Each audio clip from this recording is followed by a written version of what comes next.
这是我被北海道困住的第2天，第2天直接发表感言，我们什么都还没开始，你就先发表一下。好冷哦，好冷。在台湾要刻意这样哈，这样讲话就一直出来了。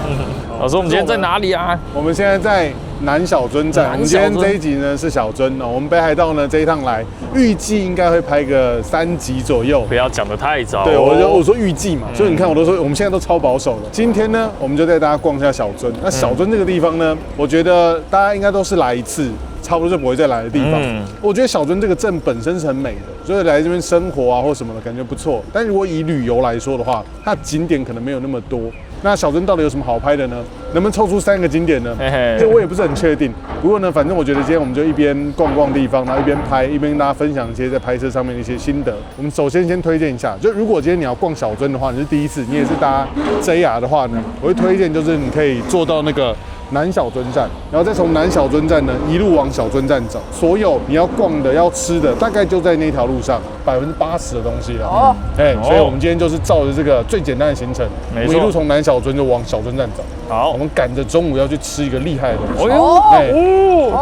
OK， 那我们就开始今天的小樽3景点。第1集小樽。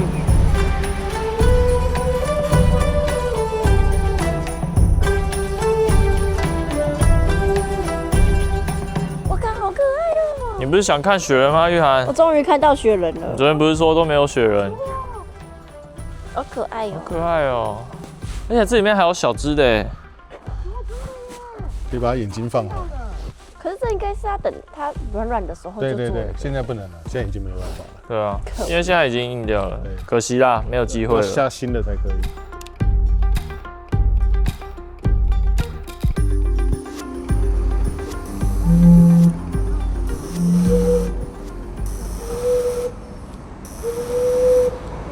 就这样，不要计较。不是，它好像15分钟会铺一次。哦，这个应该不是你的3景点之一吧？这个是观光客的3景点。这个如果是你的3景点，我会生气哦。但这边我们还是有摄影教学。哎呀，即便是这样子，这样还有你这样这个东西还可以摄影教学？有摄影教学，因为它后面刚好是深色的墙，它喷出来的烟是白色的。像今天是一个阴天，如果今天晴天就算了，像今天是一个阴天的话，如果你今天站在侧边，背景如果是天空的话，那个白色的烟就会跟天空混在一起。所以我们这还是有摄影教学的成分在，因为毕竟他来，毕竟都只拍人，对，还是会拍点这种就是观光客一定要拍的东西啊。因为真漆是白色，所以要挑一下深色的背景。原来如此。他没有准点，他提前2分钟。我想说，我喝个饮料，他就不是他蒸汽的，他可能那个想了，这才是准点。骗人啊！这才是准点。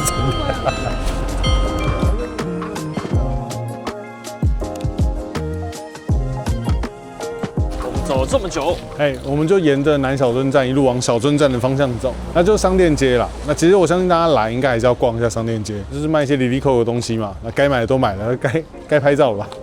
该拍照了吧？第一个景点，对，这边呢就是你可以找就是那个出事前广场，因为比较好认。那接下来这一区啊，可以看到有很多这种类似仓库感觉的房子，就算是小樽比较知名的建筑物，因为它就是以港口嘛，然后就很多仓库，然后很多仓库现在没有在用了，然后可能改建成各种，就有的是什么银行啊，有的是店家什么的。那这个地方我觉得，不管你是要单纯拍房子还是拍人像，我觉得都不错。所以我们这边呢，就是一路，其实他们有一个固定的点，就是这样一路，我们就稍微拍点照让大家看一下，可以利用一些这种墙面旧旧的感觉打一个人。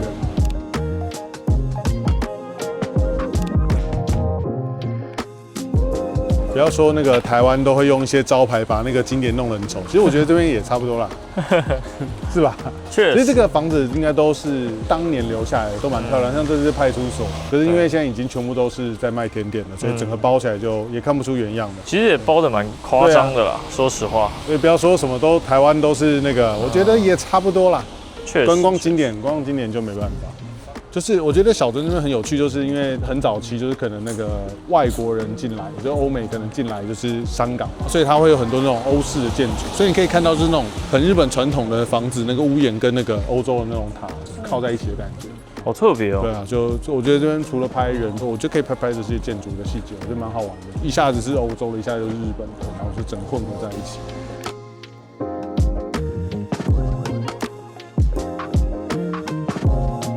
就这个旧三井银行小樽支店，那个很漂亮早上10点银行开门之前来，它那个门关起来很漂亮，可以从对接用大概85左右拍过来，这整个立面超美。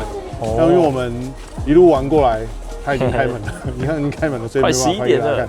但不然这个如果你有来小樽的话，如果是一早就来的话，想拍人像的话，我觉得很不错，推荐一下。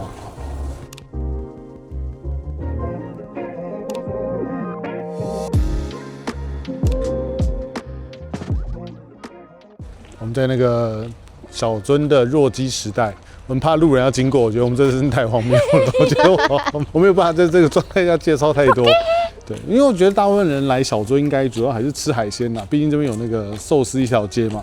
但是最近在那个水上看到很多人有推荐这个若基时代，然后我也没吃过，今天第一次吃。结果呢，我觉得有点出乎我的预料。你们两个是能讲话还是不能讲话？可以啊。OK， 那你们俩分享一下感觉如何？不可以。哦，那个肉好大，好大，对，很大。主要卖就是这两个，一个是半鸡嘛，我们冲着半鸡来的，但因为那个半鸡看起来就是只有蒸一次的虾，没错，蒸一点的半鸡。然后另外3个人点的这个像那个唐扬鸡块的东西。原本想说我们就点这个，就是有吃，然后再配一点小东西。对，因为这个唐鸡块看照片觉得其实就小小的，那大家心中都有那个唐鸡块的大小嘛，大概就那个很累了，是不是？终于累了，腰酸背痛的。就是唐鸡块那个大小，然后因为它就3块，就觉得有点那个寒酸，然后就想说那就再多点个什么油淋鸡啊，点个饺子啊，配一下。结果呢，那个鸡块呢，大概有多大呢？拳头一样大，大概是他们两个拳头那么大，超大颗，真的超大颗，就是那3个真的是完全就是吃不完状态。所以我是觉得啦，就是如果今天你们有想要吃有骨头的话，其实这个鸡块真的也是蛮猛的。那个郑怡自己分享一下半鸡觉得如何？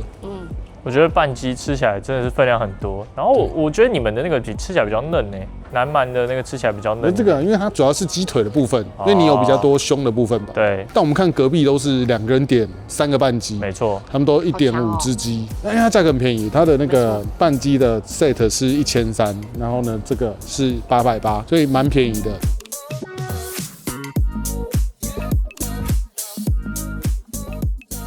这是小樽另外一个我觉得也蛮值得来的。那假设你们要去天狗山的话，这里稍微可以看一点点小樽的，就一点点的那个城市的感觉。这个是那个算是很有名的船舰版，古早以前的日剧《情书》的取景地。那个《情书》呢，大概是1995年的，所以我相信在座各位呢，可能也都不知道，那我也不知道，毕竟我还年轻。你怎么可能不知道？那总之呢，这就是一个那个很标准的，就是那个斜坡，大家应该看很多，像那个什么旧金山嘛，我们之前去长崎嘛，就是城市如果是沿着山坡盖的话，多少都会有一个这种大斜坡。那船舰版我觉得也非常的明确，就是一个可以看得到船的斜坡哦，然后这个坡度大概是15度左右。然后呢，那个在这边拍照呢，因为它是高低差嘛，很明显的呢，像这种路啊，想必就是拍点压缩感。那在拍这种的话，我觉得其实焦段也不用到真的非常望远，因为我们都知道，如果你今天焦段真的很望远的话，景深其实会蛮浅的，对，光圈用开大的话。但是因为整个景色又好像还是需要一点点景深，所以就是如果你今天是20、70这种镜头的话，我觉得抓70应该还蛮足够的。那就是你跟被拍摄者之间的距离稍微抓一下，比如说我们站这个位置嘛，那可能到前面那边有一条横的路，那边你可能就让你被拍摄对象就差不多站到那个距离，这个距离这样带下去的话，你就可以带到非常强的那个就压缩的感觉。因为我觉得它这边延伸下去的路其实很长对，而且它其实是一段一段的，对啊，所以其实你要走到足够上面才可以看到很望远，所以我觉得还是走到上面来是有点必要。中段的话拍起来感觉好像还是稍微差一点点。那这种场景的话，如果你用广角拍，那我觉得那个远方会太小，所以我觉得消失会消失的太快，我觉得有点可惜。所以我觉得还是大概50、70左右，我觉得整个拍起来的感觉会比较足够。那如果你要做到很夸张那种，就是现在 IG 上啊、睡上很爱那种超夸张极致压缩，那就大概200左右。200的话，它其实可以站在前面第一段平的那一段，这样切下去，应该可以做出很好笑。所以我觉得可以尝试看看，就是抓一个比较望远焦段。